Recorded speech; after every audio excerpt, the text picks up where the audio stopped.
Le patient se voit contraint de subir une oxygénothérapie de longue durée, ou OLD, pour rétablir un taux normal de dioxygène dans le sang. En effet, lors d'une BPCO, la pression sanguine en O2 est de 60 mm de mercure. Le malade se trouve donc sous oxygène concentré pendant 15 heures par jour, et ce, jusqu'à la fin de sa vie. Ce traitement permettant donc de ventiler le patient et ainsi d'éliminer le CO2 présent en trop grande quantité dans le sang. On parle ici d'hypercapnie car la pression sanguine en CO2 est supérieure à 40 mm de mercure. Cette pathologie est due à une hypoventilation liée à l'obstruction bronchique. En parallèle à l'élimination du CO2, le sang va se charger en oxygène, élément essentiel aux réactions d'oxydoréduction pour produire de l'ATP. Il permet aussi de donner une meilleure vie aux patients, mais surtout de traiter l'acidose respiratoire. L'acidose respiratoire est un trouble de la régulation du pH sanguin. La cause de ce trouble est d'origine respiratoire, on parle d'hypercapnie. En effet, elle est causée par une respiration superficielle, une pneumonie ou un emphysème. La concentration en CO2 dans le sang augmente. En effet, l'augmentation d'ion H+, dans l'organisme pousse celui-ci à procéder à une transformation chimique qui lie les ions H+, à une molécule tampon qui est le HCO3-. Après son absorption, la molécule devient H2CO3 qui à son tour se divise en H2O et en CO2 prêt pour l'excrétion. La transformation chimique se traduisant donc sous la forme suivante: H++ HCO3- nous donne H2CO3 qui lui-même est égal à H2O plus CO2 avec du CO2 sous forme gazeuse.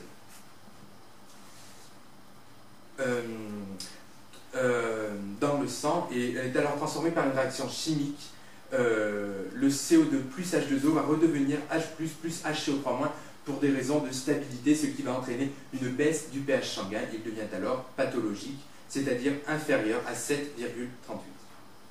Afin de faire redescendre son taux de CO2 dans le sang, lors de l'acidose respiratoire, le patient hyperventile. Toutefois, lorsque la cause de l'hypoventilation, et il y a une impossibilité quelconque d'hyperventiler, l'organisme va réguler son pH sanguin en augmentant sa concentration de bicarbonate HCO3- dans le sang. Ceci se passe au niveau du foie et se caractérise par la réduction de l'utilisation de la molécule tampon HCO3-.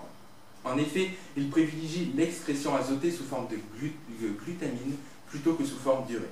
Cela permet à l'organisme d'éliminer moins de bicarbonate, ce qui entraîne un accroissement de leur concentration et donc, par déplacement de l'équilibre, une remontée du pH. L'organisme fait aussi appel au rein qui va augmenter l'élimination des NH+4. Un pH sanguin en dessous de 7,35 va causer une dépression du système nerveux central. Un pH sanguin de moins de 7 pourrait même causer un coma, voire entraîner la mort, puisqu'un pH si bas empêche les protéines de fonctionner. Bien plus fréquent que les acidoses sévères, il existe de nombreux cas d'acidose latente chronique. Cette pathologie correspond à une tendance de l'organisme à toujours se trouver dans la partie la plus acide de la fourchette de tolérance du pH. Une telle acidose latente chronique peut être provoquée par le simple effet inhibant du stress sur la respiration. Elle passe inaperçue à court terme, mais est suspectée d'entraîner à moyen et surtout à long terme une fatigue profonde de l'organisme et un état inflammatoire chronique propice au développement de nombreuses affections. L'acidose respiratoire et ainsi le pH peut être expliqué par des réactions acido-basiques. Une réaction acido-basique ou réaction acide-base est une réaction chimique au cours de laquelle un corps chimique ou entité dite acide va réagir avec une entité dite basique et nommée base. Dans le cas des solvants protiques, en particulier des solutions aqueuses, il se produit un transfert d'un ou plusieurs ions H+, de l'acide vers la base. Un acide devient donc un corps chimique capable de se dissocier dans un solvant protique en libérant des ions H+, des protons, en solution aqueuse. En réalité, les protons H+ libres ne sont pas présents en solution, mais ils se lient des molécules d'eau pour former des ions hydronium, les plus simples, des ions oxonium, H3O+, plus ou moins solvatés. Une base est une entité chimique capable de capter un ou plusieurs protons H+, et de libérer l'ion hydroxyle OH-, opposé basique et complémentaire du proton ou de l'ion hydronium acide. On appelle ampholyte une espèce chimique capable de se comporter comme un acide ou une base, telle que H2O ou HCO3-.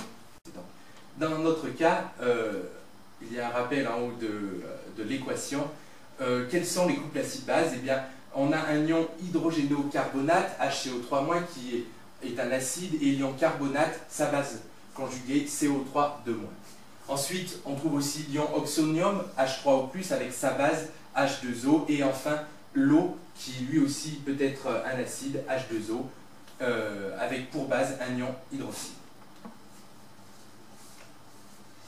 Nous noterons notamment que la molécule tampon n'empêche pas le changement de pH, mais va en limiter l'amplitude. La plupart des tampons de l'organisme ont comme fonction de fixer les ions H+. Les tampons peuvent être de deux sortes. Soit intracellulaires, ce sont surtout des protéines, les ions phosphate, HPO4-, et l'hémoglobine.